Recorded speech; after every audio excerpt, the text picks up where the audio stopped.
2 hari sebelum kebakaran dahsyat melanda Los Angeles, Tuhan telah menjadi bahan ejekan dan tertawaan oleh para artis Hollywood yang berkumpul di Beverly Hilton Hotel, California. Dengan penuh kebanggaan, mereka menyebut California sebagai Godless Town atau kota tanpa Tuhan.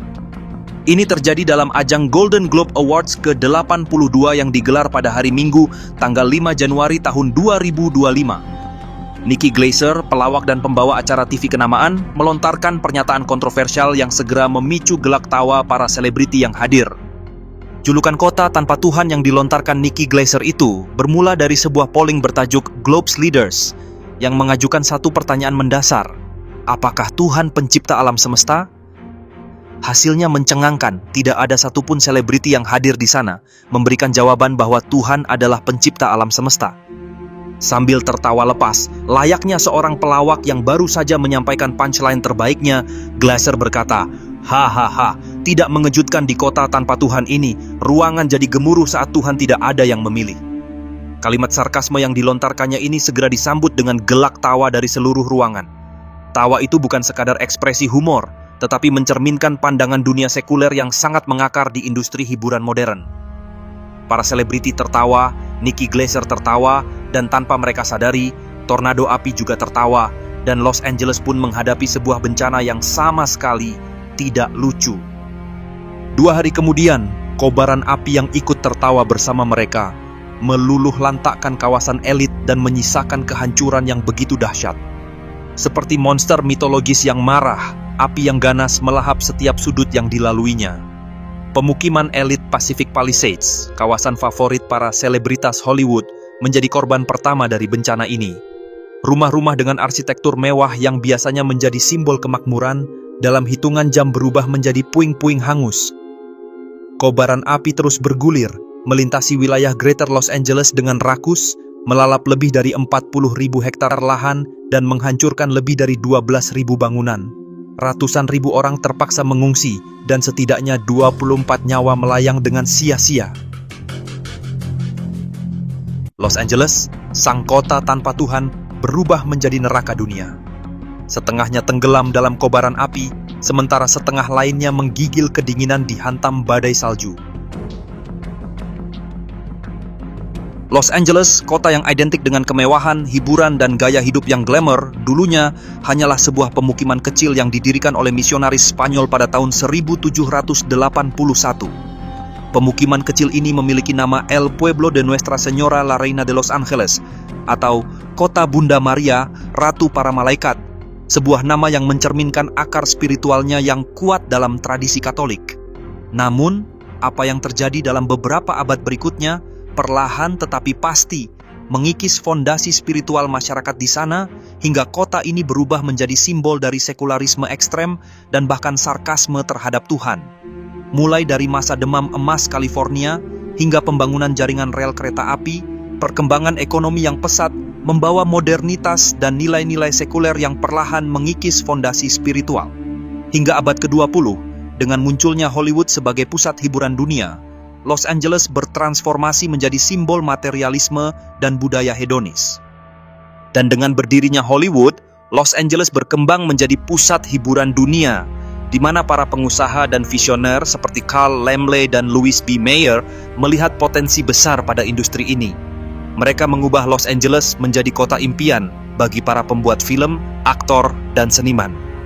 Bersamaan dengan itu, hedonisme dan kebebasan yang kebablasan juga mulai berkembang melalui akumulasi pengaruh dari industri hiburan yang menempatkan popularitas dan keuntungan di atas nilai-nilai moral. Kita dapat melihatnya lebih jauh, di mana tema-tema yang mengagungkan individualisme ekstrem dan kebebasan tanpa batas kerap diangkat di layar kaca. Fenomena ini juga didukung oleh filosofi sekularisme yang menjadi landasan bagi banyak kreator dan sutradara, di mana mereka menggambarkan kehidupan tanpa aturan agama sebagai sesuatu yang ideal.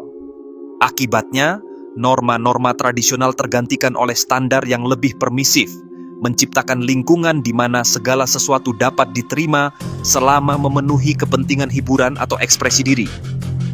Fenomena ini semakin diperkuat oleh perkembangan filsafat barat yang mengarah pada ateisme.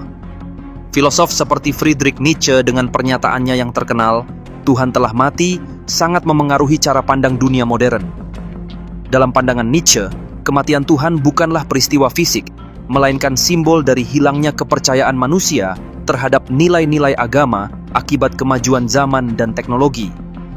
Pandangan anti-Tuhan yang berkembang di kalangan selebriti Hollywood dan di dunia barat pada umumnya didasarkan pada argumen bahwa Tuhan tidak diperlukan untuk menjelaskan keberadaan alam semesta. Mereka berpendapat bahwa berbagai penemuan dan teori-teori seperti Big Bang dan evolusi dapat menjelaskan asal-usul dan perkembangan alam semesta tanpa perlu melibatkan entitas yang lebih tinggi.